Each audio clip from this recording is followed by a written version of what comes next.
J'ai vu le film Le Temps de l'aventure. Eh bien, en 2 mots, c'est un film parfait. Le grain de sel de Claire. Vive le cinéma! C'était à refaire, tu serais quand même avec moi? D'où ça sort cette question? Antoine? Vous devriez mettre votre visage sur quelque chose de frais. Bonjour, vous êtes bien sur le répondeur d'Antoine, laissez-moi un message, je vous rappelle, merci. Eh bien, voilà, ça c'est dit. Bon, on développe un peu. L'histoire, une simplicité extraordinaire. Peut-être un peu trop pour certains. Alors, c'est Alix, une comédienne, qui prend le train de Calais vers Paris tôt le matin. Elle croisera le regard d'un homme inconnu et reprendra le même train dans l'autre sens environ 10 heures plus tard. Entre-temps, on va découvrir une femme d'une 40aine d'années qui est à un moment charnière de sa vie sans le savoir. Une femme à la frontière comme ça qui pourrait basculer ici ou là le temps d'une aventure. Bon ben on s'est loupé apparemment. Je suis à la maison. Ah oui, et tu peux pas me joindre parce que j'ai plus de batterie. Alix, interprétée magnifiquement par Emmanuelle DeVos, tient debout par la force de la vie, de son énergie. Elle vit son rôle de femme, elle joue son rôle de comédienne, elle est en conflit à peu près toute la société, sa sœur, un barman, les personnes à son audition, sa banque. Elle a besoin d'être écoutée. Mais celui à qui elle doit parler, son mari, ne répondra jamais au téléphone quand elle a besoin de lui.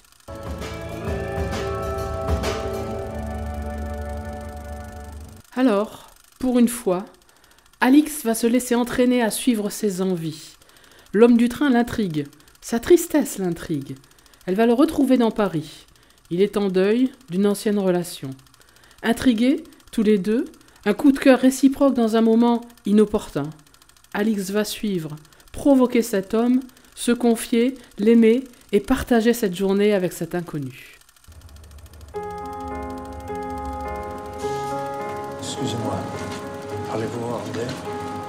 I'm trying to get to the Church of Saint Clotilde. De son côté, l'inconnu, interprété par Gabriel Byrne, est aussi excellent dans ce rôle. Un homme, professeur de littérature, en deuil, qu'Alix va aller chercher au plus profond de lui-même, presque à malgré lui. Voilà ce qui fait la puissance de ce duo. Alix mène la danse. Dans sa légèreté, son trouble et l'inconscience d'une mise en danger, elle lui avouera son secret. Lui sort de la torpeur de la situation, se laisse séduire et tombe sous le charme de cette femme en plein vol qui joue sa vie comme un rôle.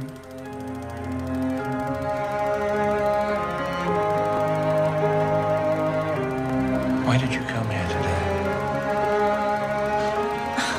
Laisse-les donc, non.